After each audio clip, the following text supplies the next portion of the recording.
Hello Year 10, welcome to this week's episode of your English Literature podcast. With you today is Miss Beaumont, Mr. Rafi, Miss Hussain, Mr. Amar. And today we're going to be discussing the poem Follower by Seamus Heaney. As we do most weeks, we're just going to start today by talking a little bit about the poem itself. Hopefully you've read through it by now. We're just going to share our thoughts about generally what the poem's about. So who'd like to start us off today? I'll start. To begin with, and straight away, we understand that it's a relationship between a father and son. We can understand that there's sort of a give and take sort of relationship at the beginning. Throughout actually, because at the beginning he sort of takes the life lessons from his father. He helps him to learn how to farm. But then later on, when his father needs something, he's almost reluctant to give something back. Yeah, there's this clear sense of awe as well. You can clearly see that he thinks the world of his father, maybe at a younger age, that he's this expert at his craft. And he almost is inspired by his father, trying to take on that same mantle, that I'm going to do the exact same thing as my father. And then, like you said, at the end of the poem, you see a complete change in tone, and he's almost reversed his priorities, and he's trying to maybe back away from his father. And that can be seen in the title as well, because follower, you usually follow someone that you admire or look up to. Along with that, though, there can be some negative connotations of follower. You're always behind them. Always behind them, or almost like obsessing over someone that you don't want to follow you. Perhaps if you don't want to be someone to lead by example and someone's following you, you might be, like for him, a nuisance. Yeah, sometimes you call someone a sheep, don't you? If there's somebody who kind of blindly follows other people without thinking for themselves. So there are some negative connotations as well. So a little bit about Seamus Heaney, the poet. So he is a poet who grew up in rural Ireland. So it means he grew up in the countryside. His dad was actually a farmer. And as is generally the case with those kinds of families, it was really expected that Seamus Heaney would grow up to be like his dad, would grow up to be another farmer. But of course, as you can probably guess, he didn't. He grew up to be a poet and a writer. So there is perhaps a bit of an autobiographical element there. Perhaps he's writing this poem about his own experiences with his own father. Should we start off talking about language then? What do we notice in terms of some of the word choices in this poem? Any ideas? There's a lot of natural imagery. If you look at the poem, you've got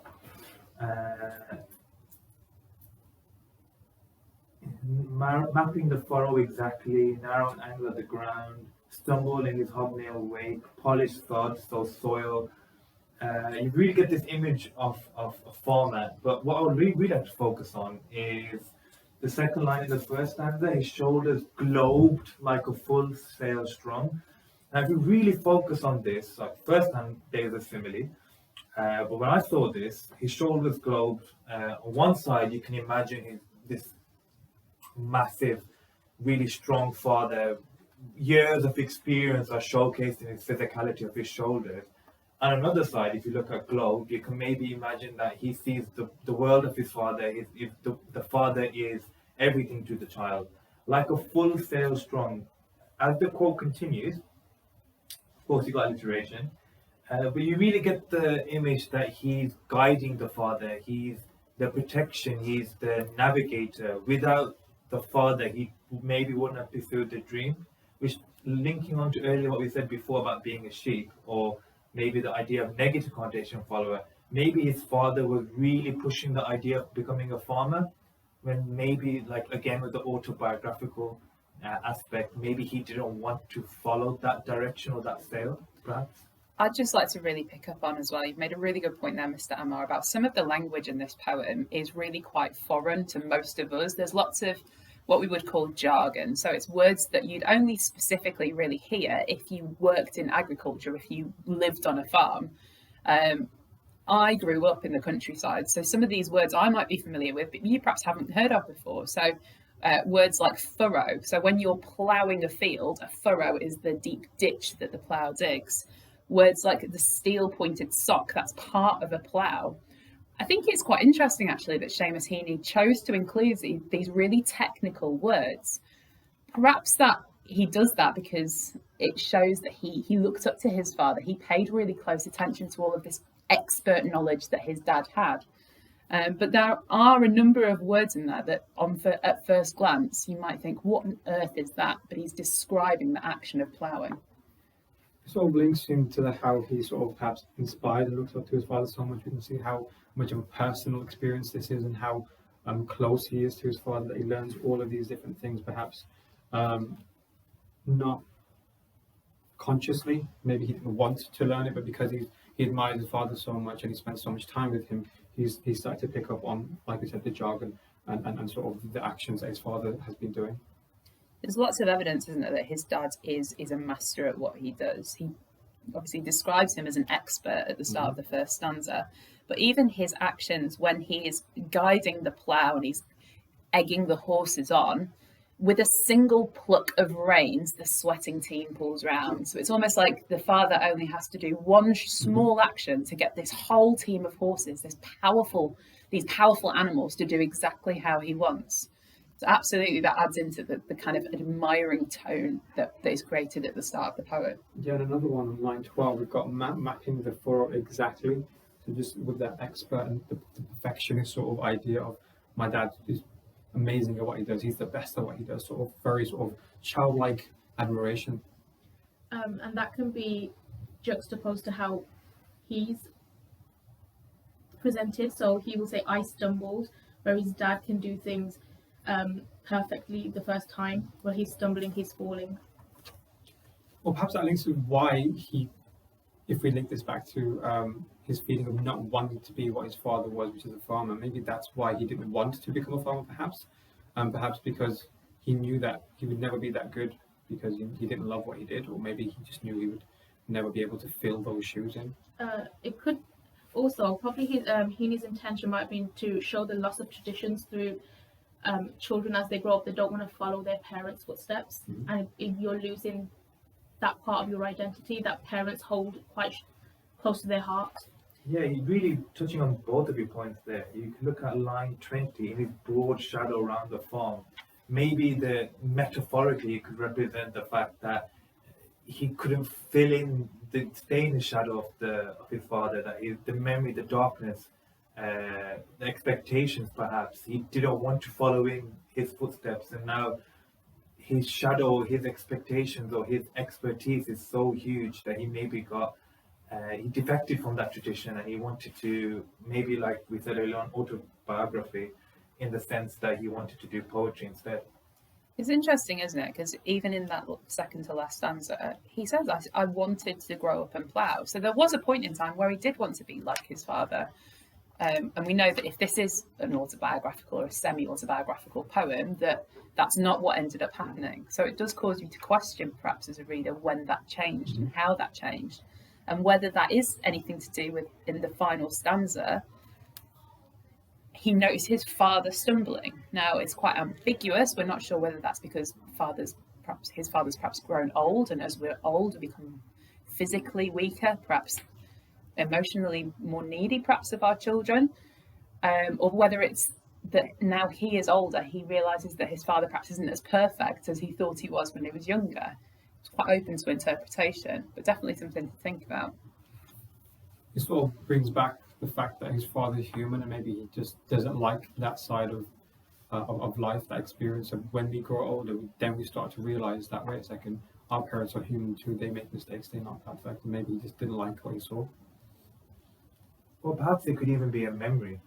Maybe the memory of his father is stumbling behind him, and even though he's progressed in life and done something else, that maybe that responsibility or that guiltiness that he didn't follow tradition is still stumbling behind him. Do you know, one of the things I really like about this poem is the regularity of it. If you've ever seen anybody ploughing a field, and if you haven't, it would be interesting to go on YouTube and type it in to look and see what that likes. When you plough a field, you have a team of horses and you go in straight lines, and the purpose is to create rows of sort of ditches in the soil to plant your seeds, and they need to be an equal distance apart for the plants to grow. And actually, if you follow the structure of this poem, every single line has 8 syllables, so it's an iambic tetrameter, And it almost looks like a ploughed field would. All the lines are roughly the same length, they're the same number of syllables. The enjambment means that the lines often run onto each other.